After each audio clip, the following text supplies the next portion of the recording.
Om Swastiastu. Nama saya Putu Bagivan Arya Saputra, kelas 12 MIPA 3, absen 29. Di sini saya akan menyampaikan Dharma Wacana bertema Hindu dan moderasi beragama. Kita ditakdirkan terlahir pada sebuah negara yang sangat besar bernama Indonesia, yang luas daratannya hampir sama dengan benua Eropa.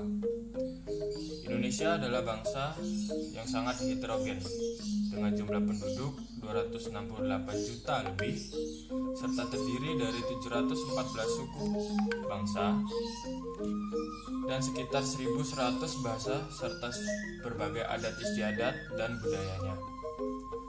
Suatu negara yang jumlah penduduknya besar dan beragama akan menjadi suatu kekuatan apabila dikelola dengan sangat benar. Namun sebaliknya, semakin majemuk penduduk suatu negara, akan semakin banyak muncul suatu perbedaan dan permasalahan. Permasalahan atau konflik yang berlatar belakang agama lebih berbahaya dibandingkan konflik ekonomi atau konflik politik. Sebab konflik agama memungkinkan mereka yang terlibat di dalamnya menjadikan Tuhan sebagai landasan untuk bertindak. Oleh karena itu, kehidupan yang plural, semangat membangun moderasi beragama menjadi tawaran yang sangat tepat untuk ditanamkan di Indonesia.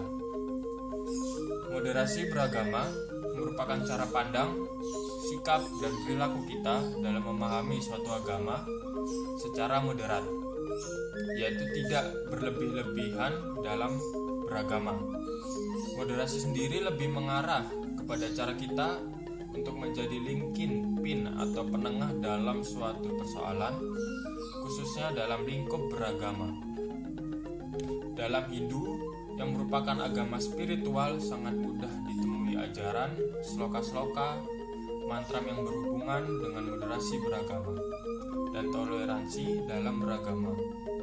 Misalnya pada Atharva Veda 12.1.4.5, Jnanam berarti Bahuda Vivacasam Nana Dharmanam Pertiwi Jatau Kasam Sasram Dara Dravinasya Meduham Duruwewa Duner Anapas Puranti, yang memiliki arti bumi pertiwi yang memikul beban bagaikan sebuah keluarga.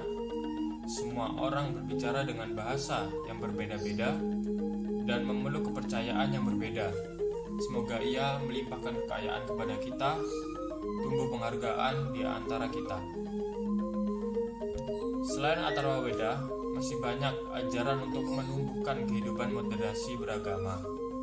Bisa ditemui juga, misalnya pada Bhagavad Gita, Rigveda, bahkan pada bait kelima Puja Mantram Trisanya. Dan di samping kita mengenal Trihita Karana, ajaran Tattvamasi, maupun Wasudewam Kutumbakam.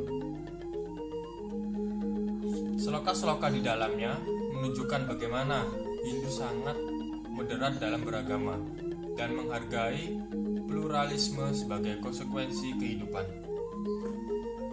Begitu juga memandang pluralitas semanusia dan potensi dirinya dengan memberikan kebebasan mengekspresikan Tuhannya.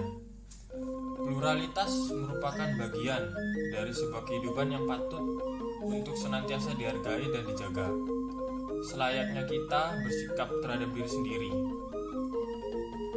Dalam mengembangkan sikap moderasi beragama, umat Hindu berupaya untuk membangun sejumlah kesadaran. Antara lain, yang pertama, membangun kesadaran untuk menerima adanya perbedaan karena keberagaman ini berimplikasi pada lahirnya perbedaan. Semakin heterogen masyarakat, semakin banyak perbedaan. Maka perlu pembentukan pemahaman bahwa perbedaan merupakan keniscayaan atau wanugraha ida sang yang widiwasa. Yang kedua, membangun rasa saling percaya dengan pemeluk agama lain, dengan saling mengunjungi, saling mengenal sebagai salah satu kunci membangun hubungan yang sehat antar pemeluk agama. Yang ketiga, lebih mengedepankan persamaan daripada perbedaan. dan membangun komunikasi dan kerukunan antar umat beragama, serta mengedepankan aspek-aspek persamaannya daripada menggali perbedaan yang sudah pasti ada. Dan yang keempat, mengajarkan moderasi beragama, yaitu cara beragama yang moderat, tidak ekstrim, yang damai, santun dengan menghargai adanya suatu perbedaan. Dalam dunia digital, saat ini perlu membangun kesadaran umat untuk tidak mudah terhasut dengan adanya informasi melalui medsos, dengan senantiasa bijak dalam menggunakan sosial media. Untuk mengaktualisasikan kesadaran dibutuhkan 4 pilar yang mendasarinya. Yang pertama, widya atau kecerdasan. Yang kedua, baik kecerdasan intelektual, sosial maupun spiritual. Semakin tinggi kecerdasan seseorang, akan semakin mudah dalam mengelola suatu perbedaan. Yang kedua yaitu maitri atau cinta kasih. Kedewasaan seseorang dalam mengelola perbedaan tentunya didasari rasa cinta kasih kepada siapa saja.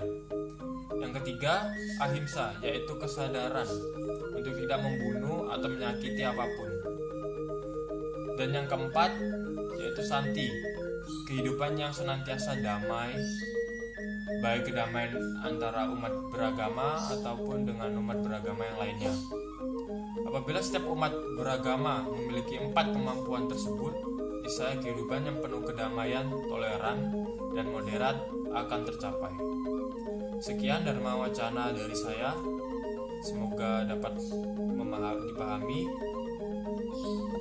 Om Santi Santi Santi Om.